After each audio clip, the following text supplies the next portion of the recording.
Golok diduga terkait kasus Subang ditemukan di rumah polisi. Penyidik Polda Jabar menggeledah kediaman salah seorang perwira polisi terkait pembunuhan ibu dan anak di Subang. Sejumlah barang diamankan penyidik untuk dianalisa apakah ada kaitannya dengan kasus tersebut. Salah satu yang diamankan adalah golok. Kemarin ada hard disk, kemudian memory card, kemudian juga ada golok yang kita amankan di tempat penggeledahan. Nanti kita lakukan swab ulang terhadap barang bukti, itu kemudian kita cocokkan kembali dengan keterangan tersangka.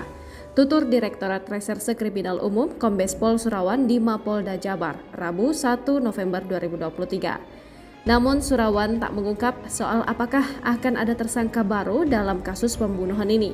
Pasalnya, saat ini proses pencocokan tersangka, Danu dan TKP masih dilakukan untuk mengungkap rangkaian peristiwa pembunuhan tersebut.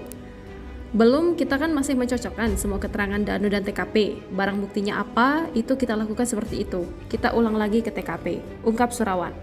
Seperti diketahui, penggeledahan 4 lokasi di Subang ini dilakukan polisi untuk mengungkap rangkaian peristiwa pembunuhan tersebut.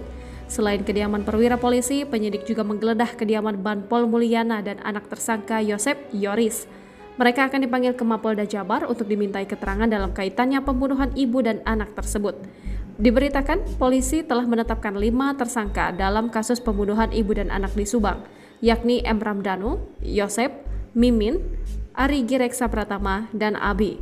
Kasus pembunuhan ini terungkap setelah salah satu tersangka, Danu, menyerahkan diri ke polisi Selasa 17 Oktober 2023. Download Tribun X sekarang, menghadirkan lokal menjadi Indonesia.